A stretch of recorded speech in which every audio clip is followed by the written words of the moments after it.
মানুষ নিজের পরিবারের জন্য কত কিছুই না করে, দিন রাত পরিশ্রম করতে থাকে যাতে তার পরিবারের প্রয়োজন পূরণের জন্য অর্থ রোজগার করতে পারে। কিন্তু শুধু অর্থ রোজগার করাটাই কি যথেষ্ট? আপনি বলবেন, হ্যাঁ নিশ্চয়ই, অর্থ দিয়ে সব কিছু পাওয়া যায়, বিদ্যা পাওয়া যায়, বাড়ি পাওয়া যায়, ওষুধ পাওয়া যায়, আর কত কিছুই না পাওয়া যায়। এই সব একটা পর্যায় পর্যন্ত সঠিক, কিন্তু একটু মন দিয়ে ভেবে দেখুন, যখন কোনো শিশু অসুস্থ হয়ে পড়ে তখন সে ওই তিক্ত ওষুধ কেন খেয়ে নেয়? এই জন্য কারণ ওর পিতা সেই ওষুধ অর্থ দিয়ে কিনেছে? না, বরং এই জন্য কারণ তার পিতা যে তার সামনে দাঁড়িয়ে, তার ওপরে তার বিশ্বাস আছে, বিশ্বাস আছে যে উনি তার কিচ্ছু হতে দেবেন না। এই বিশ্বাস, এই সংস্কার, এই শিক্ষা কখনো অর্থ দিয়ে পাওয়া যায় না। এটা পাওয়া যায় সেই সময় থেকে যা মাতা পিতা তাদের সন্তানের সাথে কাটিয়েছেন। তাই জীবনে অর্থ অবশ্যই উপার্জন করুন, কিন্তু নিজের পরিবারকেও সময় দিন, আনন্দ পাবে।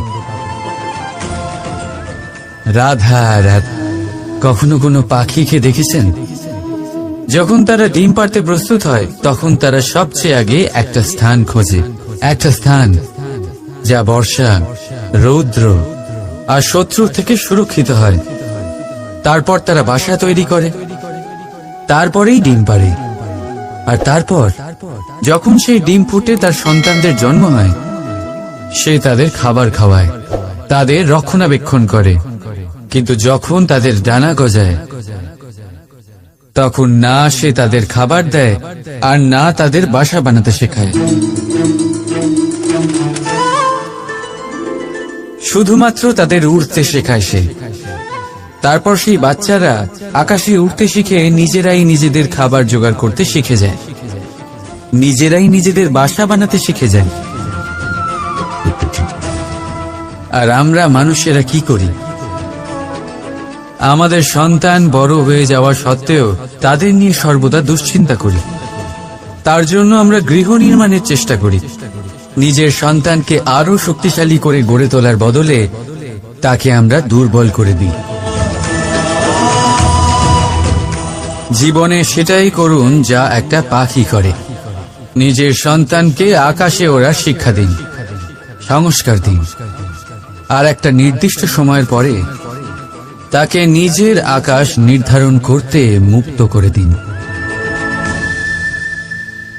রাধা রাধা। সাগরে সেতু বাঁধার গল্প তো আপনারা নিশ্চয়ই শুনে থাকবেন।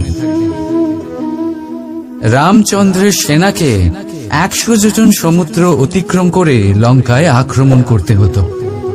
সেতুকার নল আর নীল সেতু বাঁধার উপায় বের করল, কিন্তু প্রশ্ন ছিল সেতু বাঁধা কি করে হবে?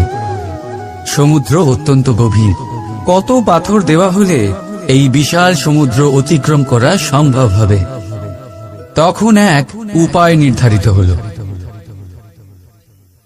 পাথরের ওপর লেখা হলো রামের নাম, আর যখন সেই পাথরগুলোকে সাগরে ফেলা হলো সেগুলো ভাসতে লাগলো। এবারে কেউ বলবেন এটা রামচন্দ্রের নামের মহিমা, কেউ বলবেন এটা নারায়ণের কোনো জাদু, কিন্তু না, এটা রামচন্দ্রের সেই গুণ, ওনার ব্যক্তিত্বের সেই মহান দিক যা ওনার প্রতিনিধিত্ব করেছে। তাই সেই পাথরও সাগরে ভেসে ওঠে।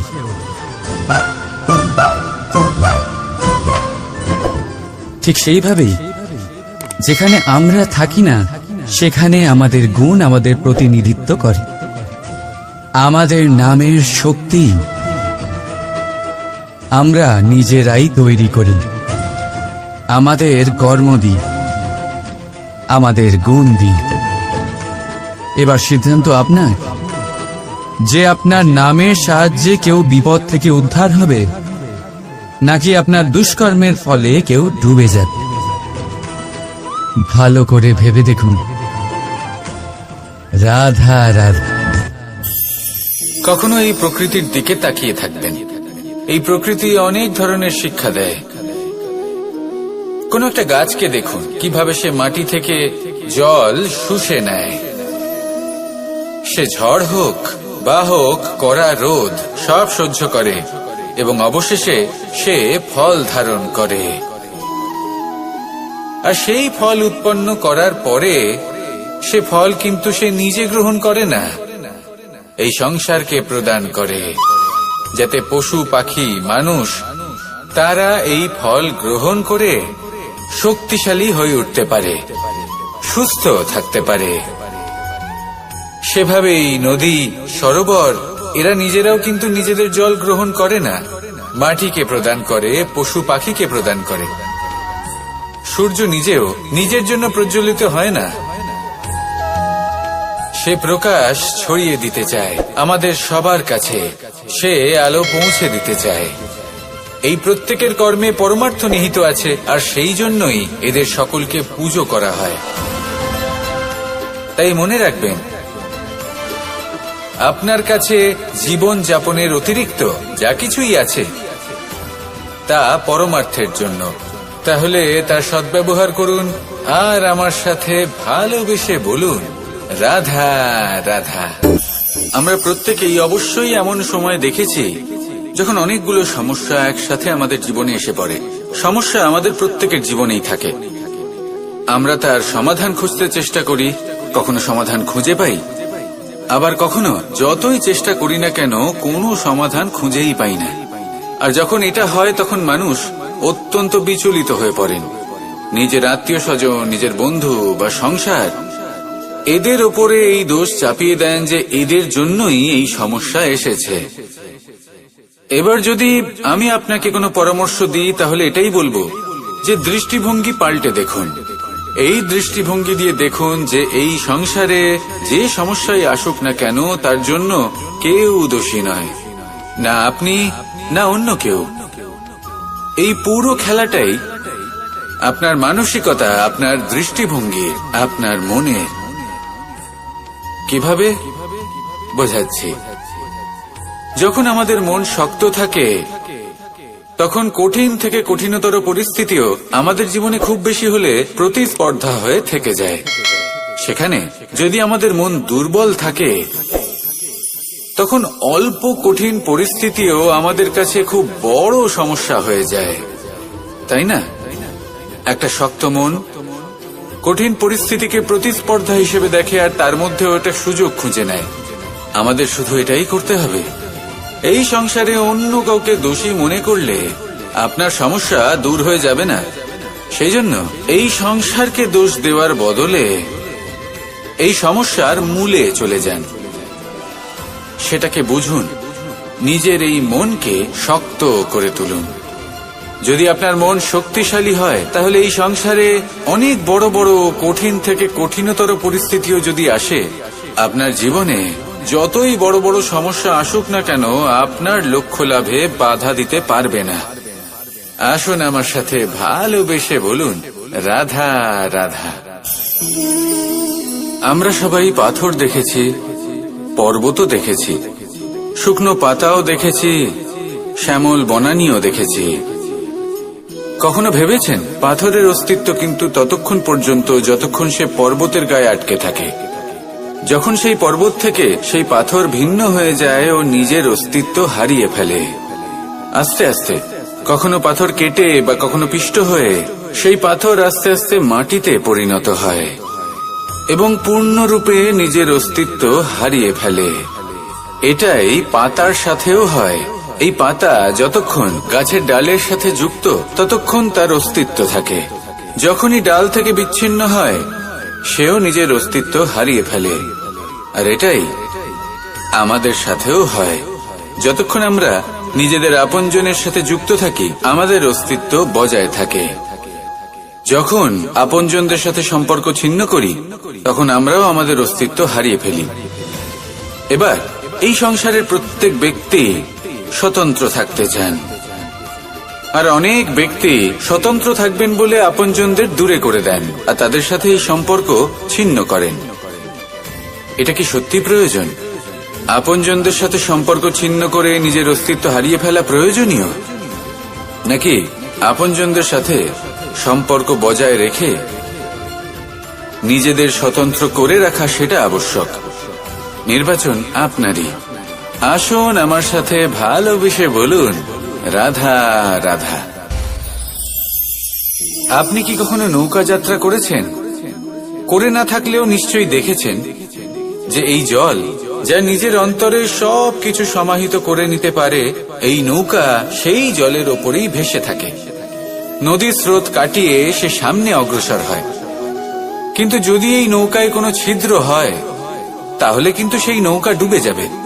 আর এতে কোনো তফাৎ হবে না যে সেই ছিদ্র ছোট নাকি বড়, নৌকা ডুবে যাবে।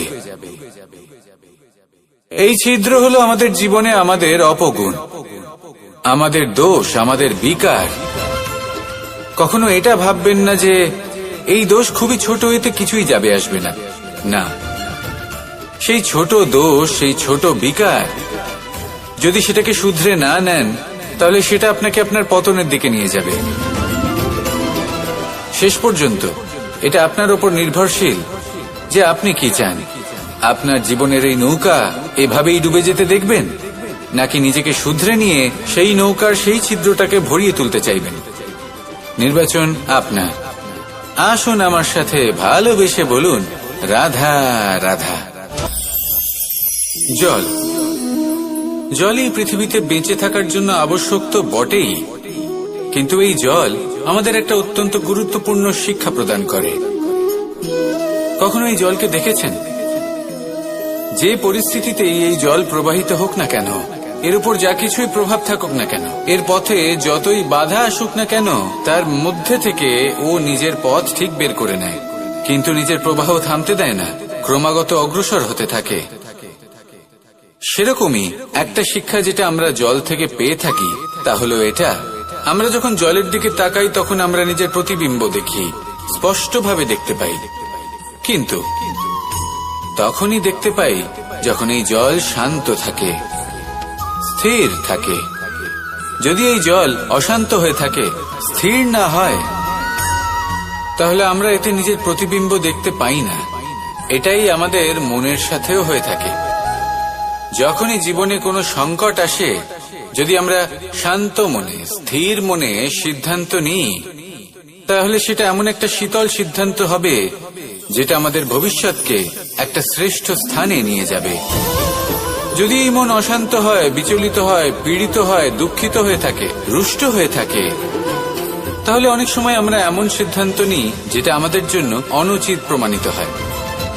যখন আপনি ক্রুদ্ধ ছিলেন বা দুঃখের বশে ছিলেন, তখন অনেক সময় হয়তো এমন সিদ্ধান্ত নিয়েছেন যেটার জন্য ভবিষ্যতে আপনি অনুশোচনা করেছেন।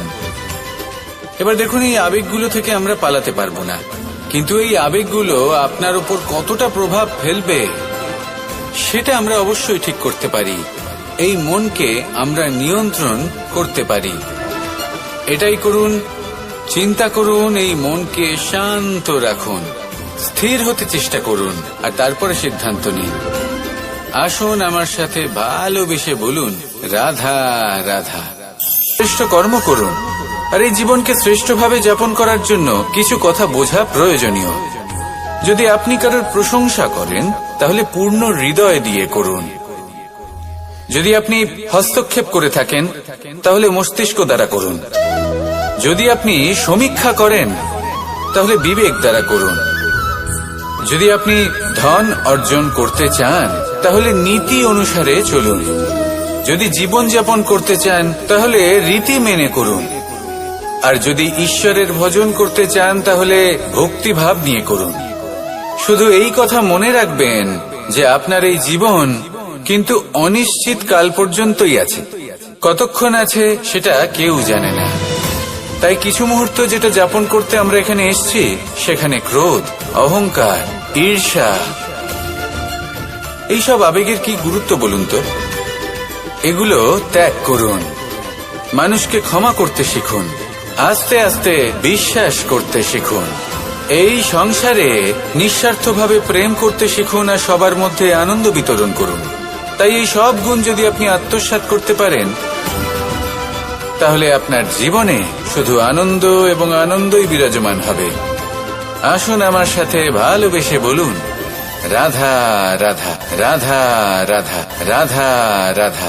ধর্মরথের 4টি অশ্ব চালানোর জন্য যিনি সারথি হবেন, তার যে 4টি গুণ থাকা প্রয়োজন, সেই সমস্ত গুণ অর্জুনের মধ্যে উপস্থিত রয়েছে। কর্মের শক্তি রয়েছে, ধর্মের প্রতি আসক্তি রয়েছে, জ্ঞানের অভিব্যক্তি রয়েছে এবং সমর্পণের ভক্তি রয়েছে। নিশ্চিত রূপে ধর্মরথে সারথি হবার জন্য অর্জুনই সব থেকে যোগ্য। আর ও শুধুমাত্র দ্রৌপদীর স্বামীই হবে না, ইতিহাসে কুরুবংশের রাজকুমার বা ইন্দ্রপুত্রের নামেই শুধু পরিচিত হবে না, বরং অর্জুনই স্বয়ং ইতিহাস রচনা করবে। অর্জুনই হবে কৃষ্ণ সারথি, যত্র যোগেশ্বর কৃষ্ণ তত্র পার্থ ধনুর্ধর। তাহলে আসুন আর আমার সাথে ভালোবেসে বলুন, রাধা রাধা।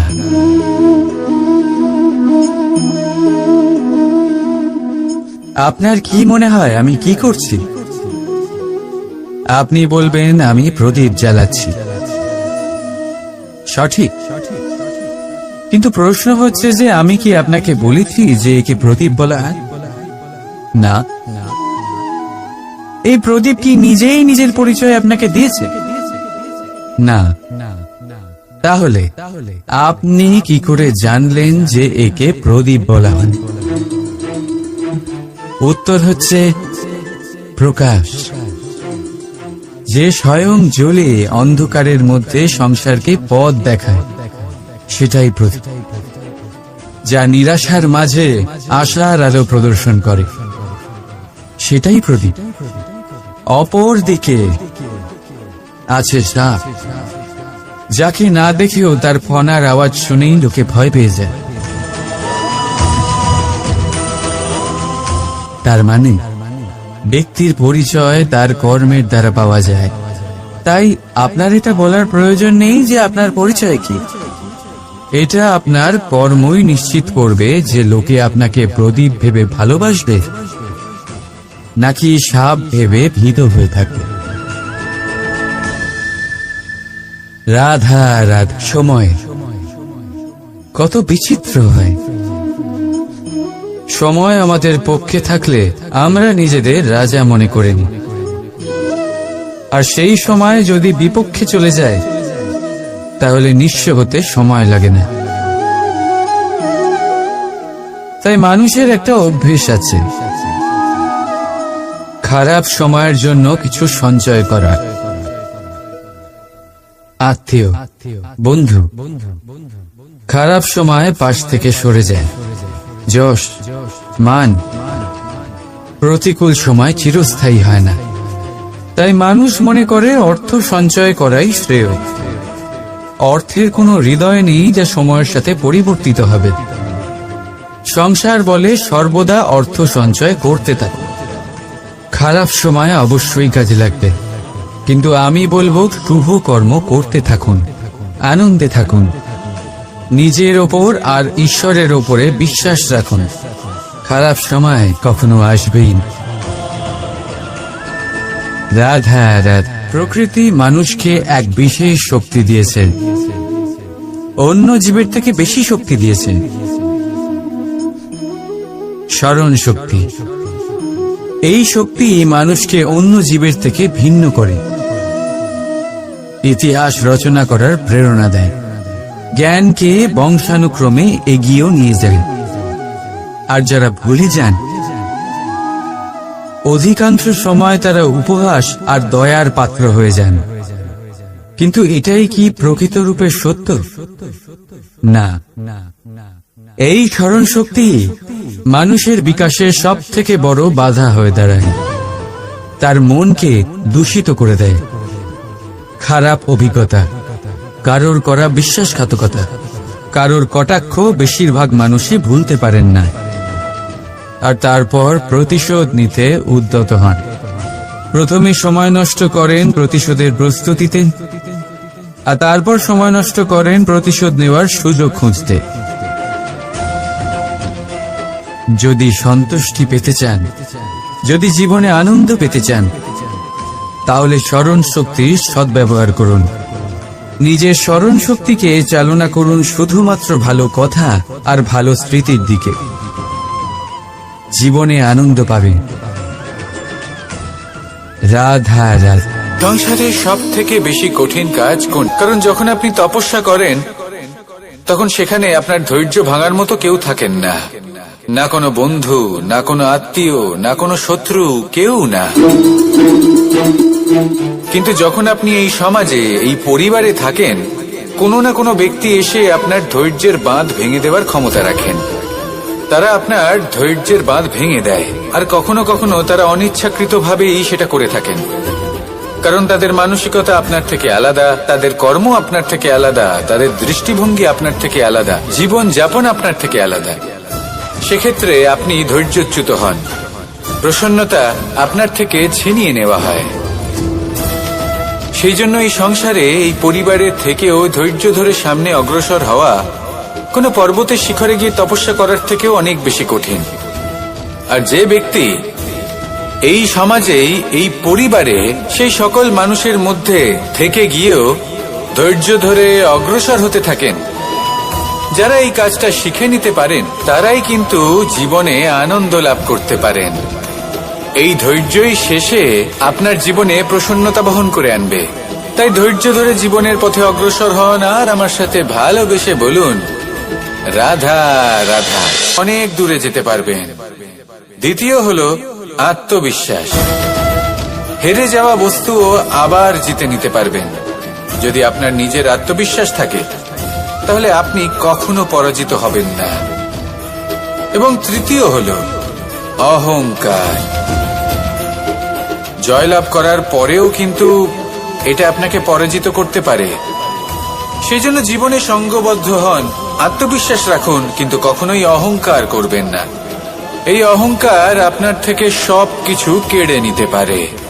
এই অহংকারের জন্যই মথুরাপতি কংস নিজের পতনের দিকে অগ্রসর হয়েছিলেন। এই অহংকারকে ত্যাগ করুন আর আমার সাথে ভালোবেসে বলুন, রাধা রাধা। আমরা যখনই কোনো গাছের চারা রোপণ করি, তখন সবার আগে পরীক্ষা করে দেখি যে যেখানে আমরা চারা রোপণ করতে চলেছি সেখানকার মাটি আদৌ উর্বর কিনা, সেই মাটি সেই চারাকে বাড়তে সাহায্য করবে কিনা। যখন একটা চারা রোপণের আগে আমরা এত কিছু ভাবতে পারি, তাহলে কাউকে বিশ্বাস করার আগে আমরা কেন ভাবি না? জীবনে কখনো এই বিশ্বাসরূপী চারা কোথাও রোপণ করার আগে বোঝার চেষ্টা করুন যে যার উপর আপনি বিশ্বাস করতে চলেছেন সে কি আদৌ আপনার বিশ্বাসের যোগ্য কি না।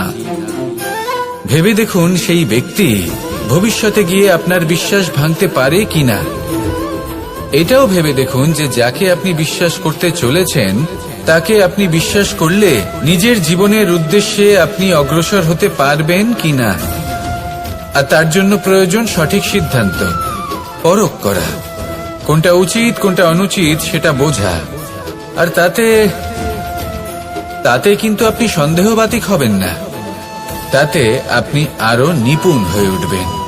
তাই যদি আপনি নিপুণ হয়ে উঠতে চান, তাহলে বোঝার চেষ্টা করুন, পরখ করে দেখুন, কোনটা উচিত কোনটা অনুচিত বুঝুন। আর বিশ্বাস তখনই করুন যখন আপনি 100% নিশ্চিত হবেন যে সে বিশ্বাসের যোগ্য। আসুন আমার সাথে ভালোবেসে বলুন, রাধা রাধা। রাধা কখনো কখনো আমার জন্য বড়ই সুগন্ধি আতর নিয়ে আসে, পারিজাত ফুলের মালা নিয়ে আসে আমার প্রসাধন করবে বলে। সাথে পিষে নিতে হয়, তারপরে তার থেকে যে রস নিঃসৃত হয় সেই মনে রাখবেন আপনি হলেন সেই দুধ যাকে মন্থন সহ্য করতে হবে মাখন হয়ে ওঠার জন্য। মনে রাখবেন আপনি হলেন সেই ফুলের মতন যাদের পিষ্ট হতে হবে সুগন্ধি আতর হয়ে ওঠার জন্য, যাকে এই সংসার পছন্দ করে। কখনো কখনো জীবনে আপনার সাথে খারাপ শুধুমাত্র এই কারণে ঘটে যাতে আপনার শ্রেষ্ঠ রূপ এই সংসারের সামনে আসতে পারে। শুধুমাত্র কঠিন পরিস্থিতি এবং বিপদকে একটা সুযোগ হিসেবে দেখার চেষ্টা করুন। আপনার জন্য এই সংসার বদলে যাবে, সংসারকে দেখার দৃষ্টিভঙ্গি পাল্টে যাবে, আপনার ভাগ্য পাল্টে যাবে, আর এই মন প্রসন্ন হয়ে বলবে রাধা রাধা। পাশা নামক এই খেলাটি আপনারা নিশ্চয়ই খেলেছেন, না খেলে থাকলে দেখেছেন, আর যদি দেখেও না থাকেন তাহলে নিশ্চিত রূপে শুনেছেন। মহাভারতের এই মহাযুদ্ধ কোথাও না কোথাও এই পাশা নামক খেলার কারণে হয়েছিল। পাশার এই বিচিত্র খেলা, দান, এইসবের কারণে কেউ নিজের মাথায় রাজ মুকুট পরিধান করেছিলেন, আবার সেখানে পরাজিত হওয়ার জন্য কাউকে বনবাসও ভোগ করতে হয়েছিল। কিন্তু এই খেলা সমাপ্ত হওয়ার পরে সমস্ত ঘুঁটি আর এই পাশার ছক একই পুটলিতে স্থান পেল। এটাই হলো আমাদের জীবন। এই সংসারে আমরা জয় পরাজয়ের বিষয়ে এতটাই ভাবি, এত চিন্তা করি যে এই জীবনের খেলার আনন্দটাই উপভোগ করতে পারি না। আর অবশেষে কি হয়? কেউ জয়ী হন, কেউ পরাজিত হন, কিন্তু দুজনেই একই স্থানে পৌঁছে যান। প্রত্যেক ব্যক্তি মৃত্যুর পরে একটি নির্দিষ্ট স্থানেই পৌঁছতে বাধ্য, কিন্তু ততক্ষণ এই জীবন, এই খেলা, তার আনন্দ উপভোগ করুন। এই সংসারে সেই ব্যক্তি শ্রেষ্ঠ স্থানে পৌঁছতে পেরেছেন যিনি এই সংসারকে প্রকাশ প্রদান করেছেন, যিনি কখনো জয় পরাজয় এ বিষয়ে ভাবেননি, শুধু এই জীবনের খেলার আনন্দ উপভোগ করেছেন। এটাই আপনিও করুন, আর আমার সাথে ভালোবেসে বলুন রাধা রাধা। প্রত্যেক মানুষ নিজের জীবনে দুঃখ অনুভব করেন। প্রত্যেকের দুঃখ আলাদা হতে পারে। কারোর মনে এই দুঃখ থাকে যে সে তার বাবা মায়ের সব ইচ্ছে পূরণ করতে পারেননি। কেউ এটা ভেবে দুঃখ পান যে সে চিরকাল সদাচার করেছেন, সৎকর্ম করেছেন, কিন্তু তাও তাকে দুরাচারী বলে মনে করা হয়। কেউ এটা ভেবেও দুঃখ পান যে তার সামনে যে ব্যক্তি রয়েছেন তার চোখে তিনি শত্রু হয়ে উঠেছেন বা দুষ্ট হয়ে উঠেছেন, যেখানে তিনি হয়তো কোনো অনুচিত কাজই করেননি। এবার এই সমস্ত বিষয় নিয়ে ভেবে নিজের ব্যক্তিত্ব নিয়ে সন্দেহ প্রকাশ করবেন না। যদি নিজের ব্যক্তিত্ব নিয়ে কোনো সন্দেহ থেকে থাকে তাহলে কর্ম সংক্রান্ত প্রশ্ন করুন যে আপনি যা করেছেন তাতে কি উচিত ছিল, কি অনুচিত ছিল। যেটা প্রয়োজন সেটা এটা বোঝার যে আপনার অন্তর্মন, আপনার বিবেক আপনাকে কি বলছে, আর আপনার অন্তর্মন আর আপনার বিবেক আপনাকে যেটা করতে বলবে শুধু সেটাই করুন। আর তারপরে এই সংসার কি বলবে, কি ভাববে সেসব নিয়ে ভাবতে যাবেন না, কারণ এই সংসার তো ঈশ্বরকেও প্রশ্ন করে থাকে, ঈশ্বরকেও দোষী মনে করে। কখনো কখনো যখন কোনো ঘটনা মানুষের ইচ্ছা অনুযায়ী ঘটে না, তখন মানুষ এটা বলে যে হে ঈশ্বর, আপনি আমার পাশে থাকলেন না, আপনি বড়ই কঠোর, এটা আপনার দোষ। যেখানে বেশিরভাগ সময় হয়তো সে নিজেই নিজের কর্মফল ভোগ করছে। আর কখনো কখনো ঈশ্বর হয়তো তার জন্য আরো ভালো কোনো পরিকল্পনা করে রেখেছেন, কিন্তু মানুষ সেটা বুঝতে পারে না। তাই দিনের শেষে যেটা প্রয়োজন সেটা হলো নিজের মনের কথা বুঝতে হবে। আপনার বিবেক কি বলছে শুধু সেটাই করুন, আর সামনে এগোতে থাকুন। আমার সাথে ভালোবেসে বলুন রাধা রাধা। পরিবর্তন, এটা হলো সৃষ্টির অমূল্য নিয়ম। এই সংসারে সবকিছু সময়ান্তরে পরিবর্তিত হয়, এই সময়ও পরিবর্তিত হয়। পরিবর্তন চিরকাল হয়ে এসেছে আর চিরকাল হতে থাকবে, কিন্তু এবার আমরা সেই পরিবর্তন কিভাবে লাভ করব যেটা আমাদের প্রয়োজন, যেটা আমরা চাই। আমরা জীবনে বিকাশ চাই। এই বিকাশ কিভাবে লাভ করতে পারি? এই প্রকৃতি কিন্তু আমাদের অত্যন্ত উত্তম উদাহরণ দিয়ে বুঝিয়েছে। একটি বিন্দুর উদাহরণ দিয়েছে যা ভবিষ্যতে একটা বিশাল নদীর আকার ধারণ করে। এটা কিভাবে হয়? মেঘ থেকে একটি বিন্দু ঝরে পড়ে সেই পর্বতের ওপর যেখানে হিম আছে। সেই হিমের সংস্পর্শে আসা মাত্র সেই বিন্দুর সাথে আরো বেশ কিছু বিন্দু যুক্ত হয়। তারপর তারা অগ্রসর হয়, আরো কিছু বিন্দু যুক্ত হয়, আস্তে আস্তে একটা ক্ষীণ ধারার রূপ ধারণ করে এবং সেটাই ভবিষ্যতে আরো এগোতে থাকে। অনেকটা যাওয়ার পর যখন অনেক সংখ্যক বিন্দু একসাথে যুক্ত হয় তখন সেটা বিশাল নদীর আকার ধারণ করে। এবার আমরা মানুষ বলে আমাদের সাথে এই নিয়মের অন্যথা হয় তা নয়, আমরাও এই প্রকৃতির অংশ। আমাদের ক্ষেত্রেও একই নিয়ম প্রযোজ্য। যখন পরিশ্রম করে অনেক সংখ্যক বিন্দু আমরা একত্রিত করব তখনই পরিবর্তনের নদী প্রবাহিত হবে। প্রয়োজন হল নিরন্তর পরিশ্রম করা এবং ধৈর্য ধরা। এটা করতে থাকুন, জীবনে সবকিছু লাভ করতে পারবেন। কারণ প্রকৃতি আমাদের এটাই শিখিয়েছে, আর আমরা এই ব্রহ্মরই একটি অংশ, যার দ্বারা এই ব্রহ্মাণ্ড নির্মিত। আসুন আমার সাথে ভালোবেসে বলুন, রাধা রাধা। আমাদের জীবনে গুরুজনেরা, জ্ঞানী মানুষজন সবসময় একটা কথা বলেন, ধৈর্য ধরো। শুধুমাত্র দুটো শব্দ, কিন্তু কতটা বিশাল সেটা বোঝার চেষ্টা করুন। ছোট একটা অস্ত্র হাতে নিন এবং একটা বিশাল পর্বতে নিরন্তর প্রহার করতে থাকুন। ধৈর্য ধরে সেই কাজ করতে থাকুন। এমন একদিন আসবে এই বিশাল পর্বতে আপনি একটা পথ তৈরি করবেন। কোনো ধনুর্ধর যখন নিজের বিদ্যা অর্জন করেন তখন তাকেও ধৈর্য ধরতে হয়, তার নিজেকে সময় দিতে হয়, তবেই সে ধনুর্বিদ্যা শিখতে পারে। সেইভাবে আমাদের জীবনেও ধৈর্য ধরার খুব প্রয়োজন।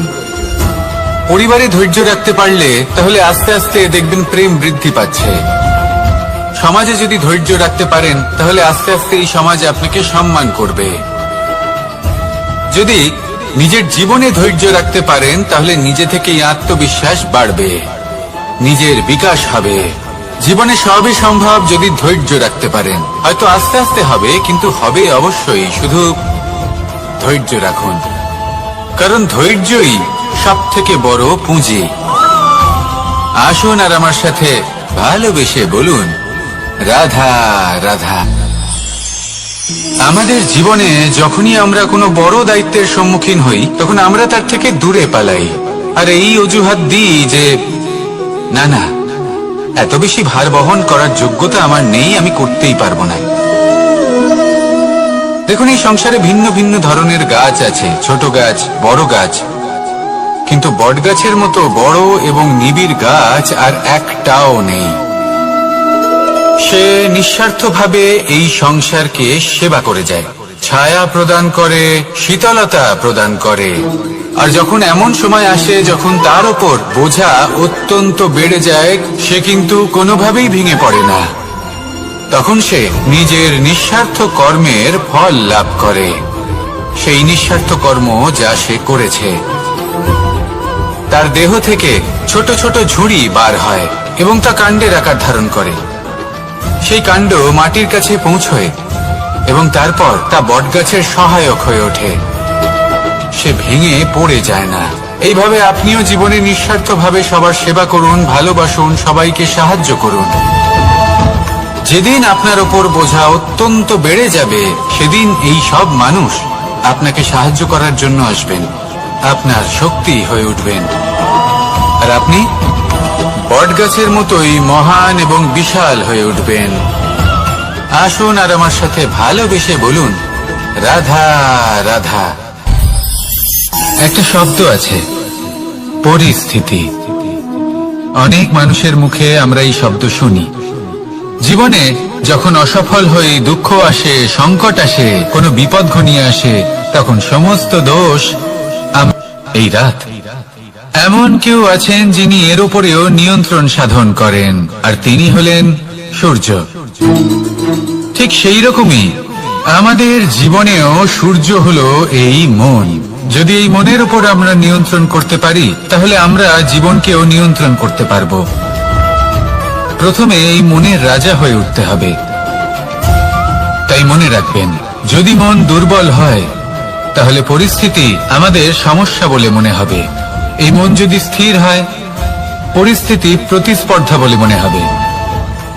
আর এই মন যদি শক্তিশালী হয়ে ওঠে তাহলে যে কোনো পরিস্থিতি আপনার কাছে একটা সুযোগ মাত্র, এমন এক সুযোগ যাতে অগ্রসর হয়ে আপনি মহান হয়ে উঠতে পারেন। এই মনের শক্তির বৃদ্ধি ঘটান, মহান হয়ে উঠুন, আর আমার সাথে ভালোবেসে বলুন, রাধা রাধা। খুব সুন্দর একটা কাহিনী আছে। একবার এক ব্যক্তি নিজের অসফলতার জন্য ত্রস্ত হয়ে সময় দেবতার তপস্যা করতে বসলেন। উনি তপস্যা করলেন এবং সময় দেবতা প্রসন্ন হলেন, মানুষের রূপ ধারণ করে ওনার সামনে প্রকট হলেন। এবার সেই ব্যক্তি ওনাকে জিজ্ঞেস করলেন যে কি এমন আছে যার জন্য আপনি বারবার জয়ী হন আর আমি চিরকাল পরাজিত হয়ে থাকি? কেন এত পরিশ্রম করা সত্ত্বেও আমি সাফল্য লাভ করতে পারি না?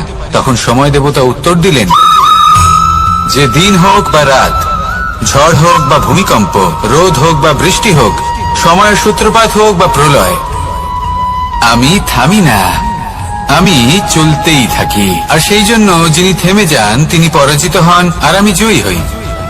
এটাই আমাদের শিখতে হবে। জীবনে সবসময় চলতে থাকুন, কখনো থামবেন না। হ্যাঁ, কিছুক্ষণের জন্য বিরতি নিতে পারেন, বিশ্রাম করার জন্য, নিজেকে আরো সশক্ত করে তোলার জন্য, কিন্তু থেমে যাবেন না। নিরন্তর কর্ম করতে থাকুন, পরিশ্রম করতে থাকুন, তবেই এই সংসার আপনাকে মনে রাখবে। আসুন আমার সাথে ভালোবেসে বলুন, রাধা রাধা। এই সংসারের সব থেকে বড় সুখ কি? কেউ বলবেন নিজের লক্ষ্য প্রাপ্ত করা, কেউ বলবে সেবা করা। কখনো কাউকে সেবা করে দেখুন। এই সেবা দ্বারা অন্য কোনো মানুষের আশীর্বাদ লাভ করাতেই সুখ রয়েছে। আপনার সেবা ভাব দ্বারা যখন কোনো মানুষ নিজের অন্তরাত্মা থেকে আপনাকে আশীর্বাদ করে, তার থেকে বড় সুখ আর কিছুই নেই। কারণ প্রত্যেক মানুষের মধ্যে ঈশ্বর বাস করেন। নরের সেবাই হলো নারায়ণের সেবা। নিষ্কাম সেবা করাই হলো সব থেকে বড় সুখ। তাই নিজের অন্তরে সেবার এই ভাব জাগ্রত করুন।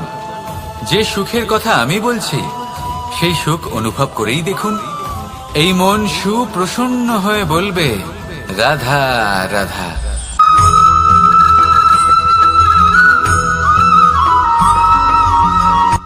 আজ আমি আপনাকে এমন এক গল্প শোনাবো যা আমার নন্দ বাবা আমাকে শুনিয়েছিলেন যখন আমি ছোট ছিলাম।